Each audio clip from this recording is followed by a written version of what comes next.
Hoot, Chapter 3. Officer Delinko shielded his eyes against the noon glare. "Took you long enough," said Curly, the construction foreman. "There was a 4-car pileup north of town," the police officer explained, "with injuries." Curly huffed. "Whatever. Anyways, can you see what they done?" Again, the trespassers had methodically removed every survey marker and filled in the stake holes. Officer Delinko wasn't the sharpest knife in the drawer, but he was beginning to suspect that this wasn't the random work of juvenile pranksters. Perhaps somebody had a grudge against Mother Paula and her world-famous pancakes. "This time, you got an actual vandalism to report," Curly said pointedly. "This time, they messed up some private property." He led Officer Delinko to the southwest corner of the site, where a flatbed truck was parked. All 4 tires were flat. Curly raised the palms of his hands and said, "There you go. Each of them tires are worth $150. "What happened?" the policeman asked. "The sidewalls was slashed." Curly's shiny head bobbed in indignation. Officer Delinko knelt down and studied the truck's tires. He couldn't see any knife marks in the rubber. "I think somebody just let the air out," he said. Curly muttered a reply that was difficult to hear. "I'll make a report anyway," the policeman promised. "How about this?" Curly said. "How about you put some extra patrols around here?" "I'll speak to my sergeant." "You do that," Curly grumbled. "I got some people I can speak to myself. This is getting ridiculous." "Yes, sir." Officer Delinko noticed that 3 portable latrines were strapped on the back of the flatbed truck. He caught himself smiling at the name painted on the blue doors, "Travelin' Johnny." For the construction crew, Curly explained, "for when we get this project started, if we ever get started." "Did you check 'em out?" asked the policeman. Curly frowned. "The Johns? For what?" "What for?" "You never know. Nobody in their right mind's gonna fool around with a toilet." The foreman snorted. "Can I have a look?" Officer Delinko asked. "Be my guest." The policeman climbed up on the bed of the truck.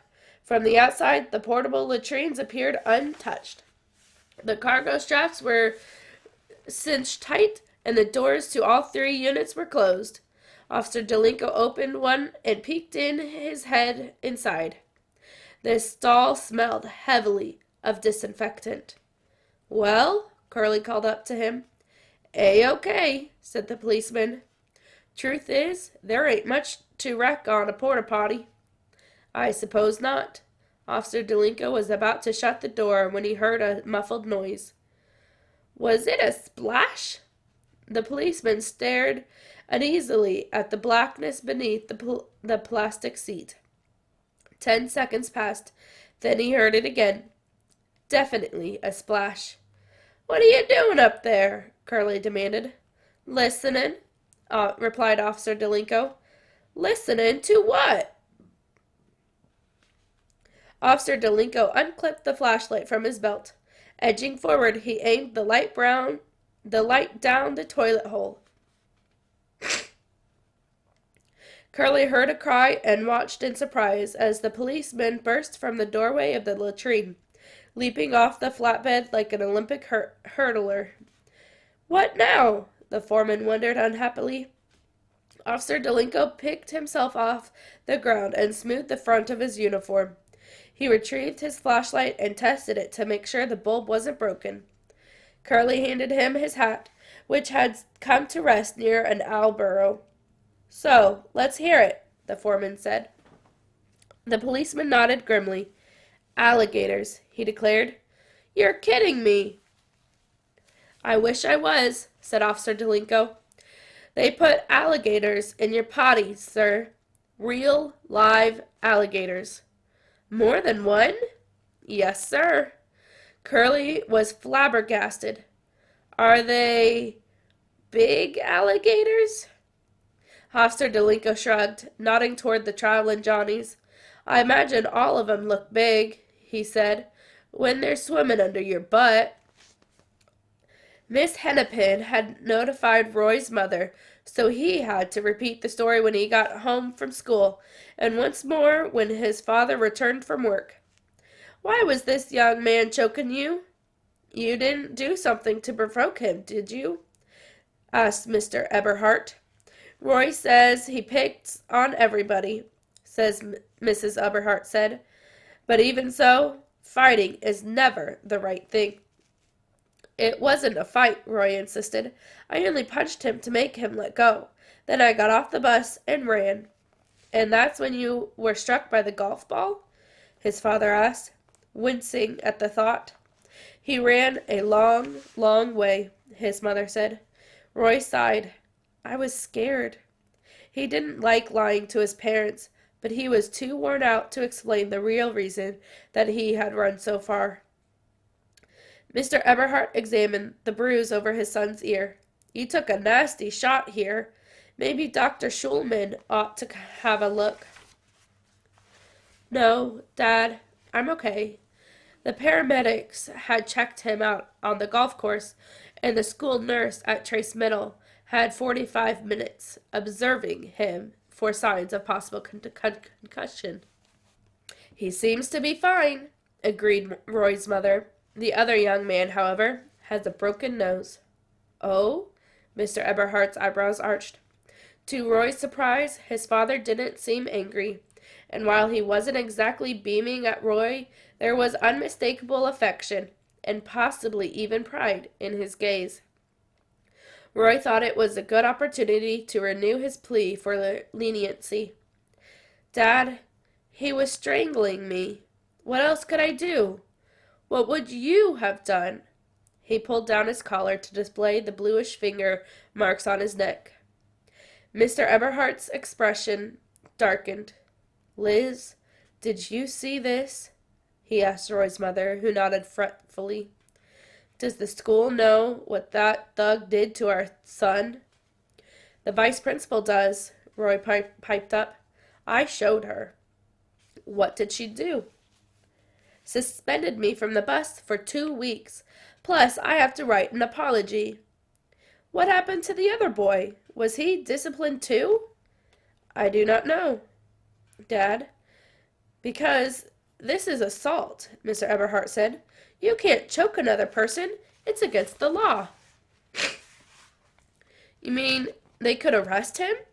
Roy didn't want to get Dana Matherson thrown in jail, because then Dana's mean and equally large friends might come after him.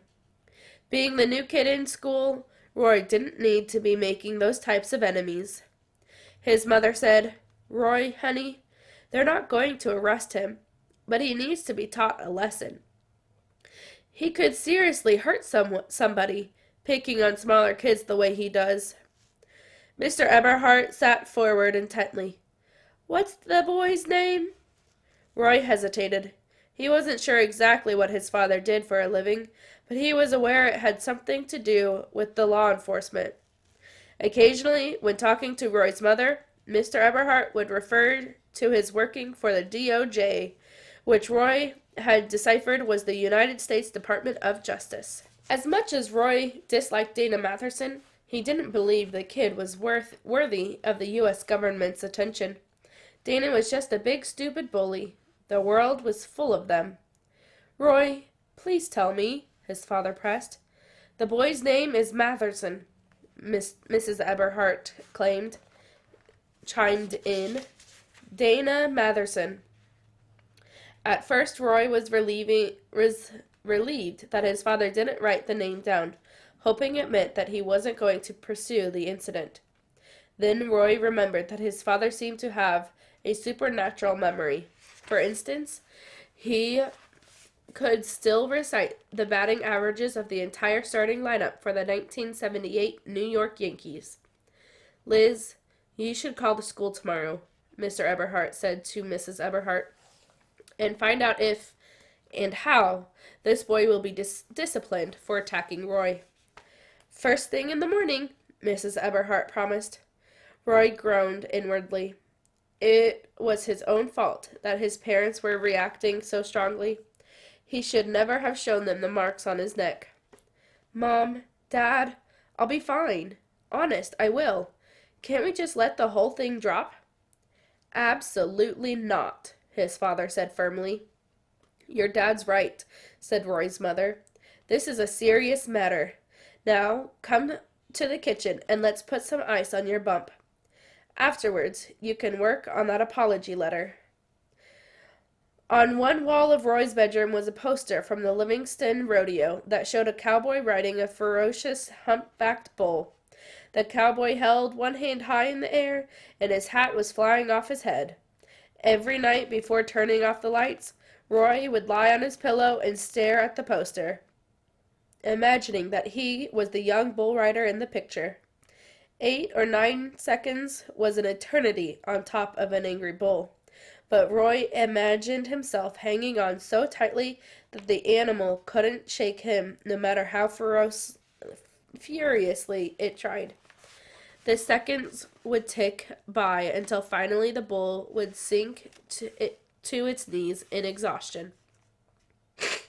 Then Roy would calmly climb off, waving to the roaring crowd. That's how he played the scene in his mind. Maybe someday, Roy thought hopefully, his father would be transferred back to Montana. Then Roy could learn to ride bulls like a cowboy. On the same wall of his bedroom was a yellow flyer handed out to drivers entering Yellowstone National Park. The flyer said, "Warning! Many visitors have been gored by buffalo. Buffalo can weigh 2,000 pounds and can sprint at 30 miles per hour, 3 times faster than you can run. These animals may appear tame, but are wild, unpredictable, and dangerous. Do not approach buffalo." At the bottom of the handout was a drawing of a tourist being tossed on the horns of a fuming bison. The tourist's camera was flying one way and his cap was flying another, just like the cowboy's hat in the rodeo poster. Roy had saved the Yellowstone flyer because he was so amazed that anybody would be dumb enough to stroll up to a full-grown buffalo and snap its picture. Yet it happened every summer, and every summer some nitwit tourist got gored. It was exactly the sort of idiotic stunt that Dana Matherson would try, Roy thought as he contemplated his apology letter. He could easily envision the big goon trying to hop on a bison like it was a carousel pony. Roy took a piece of lined notebook paper out of his English folder and wrote, "Dear Dana, I'm sorry I busted your nose. I hope the bleeding has stopped. I promise not to hit you ever again as long as you don't bother me on the school bus. I think that's a fair arrangement. Most sincerely, Roy A. Eberhart." He took the page downstairs and showed his mother, who frowned slightly. "Honey, it seems a little too, well, forceful." "What do you mean, Mom?" "It's not the content of the letter so much as the tone." She handed it to Roy's father, who read it and said, "I think the tone is exactly right, but you'd better look up arrangement in the dictionary." The police captain slumped at his desk. This wasn't how he had planned to end his career. After 22 winters pounding the streets of Boston, he'd moved to Florida with the hope of 5 or 6 warm and uneventful years before retirement. Coconut Cove had sounded ideal, yet it had turned out not to be the sleepy little village that the captain had envisioned. The place was growing like a weed. Too much traffic, too many tourists, and yes, even crime. Not nasty big city crime, but flaky, Florida-style crime. "How many?" he asked the sergeant. The sergeant looked at Officer Delinko, who said, "Total of 6. 2 in each toilet?" "Yes, sir." "How big?" "The largest was 4 feet even. The smallest was 31 inches, replied Officer Delinko, reading matter-of-factly from his report. "Real alligators," the captain said. "That's right, sir." Officer Delinko's sergeant spoke up. "They're gone now, Captain. Don't worry. A reptile wrangler came and got 'em out of the Johns." With a chuckle, he added, "The little one almost took the guy's thumb off." The captain said, "What's a reptile wrangler?" Never mind." "Believe it or not, we found him in the yellow pages." "Figures," the captain muttered. Normally, an officer of his rank wouldn't get involved in such a silly case, but the company building the pancake franchise had some clout with local politicians. One of Mother Paula's big shots had called Councilman Grandy, who immediately chewed out the police chief, who quickly sent word down the ranks to the captain, who swiftly called for the sergeant, who instantly summoned, last and least, Officer Delinko. What the heck's going on out there? The captain demanded. Why would kids single out this one construction site to vandalize? 2 reasons, said the sergeant. Boredom and convenience. I'll bet your $5 it's juvies who live in the neighborhood. The captain eyed Officer Delinko. What do you think? It seems too organized to be kids, pulling out every stake, not just once, but twice. Think about what happened today. How many kids do you know who could handle a 4-foot alligator? Officer Delinko said. Seems awful risky for a practical joke. Delinko is no Sherlock Holmes, thought the police captain, but he's got a point. Well, then, let's hear your theory, he said to the patrolman. Yes, sir. Here's what I think, Officer Delinko said. I think somebody's got it in for Mother Paula. I think it's some kind of revenge deal. Revenge? Repeated the captain, somewhat skeptically. That's right, the patrolman said. Maybe it's a rival pancake house. The sergeant shifted uncomfortably in his chair. There is no other pancake house in Coconut Cove.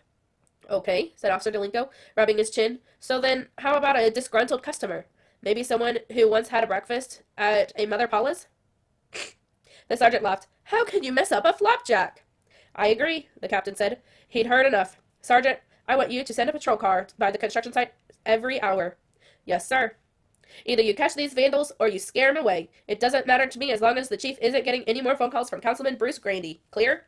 As soon as they left the captain's office, Officer Delinko asked his sergeant if he could come in early to work the Mother Paula patrol. No way, David. The overtime budget's tapped out. Oh, I don't want any overtime, the patrolman said. All he wanted was to solve the mystery.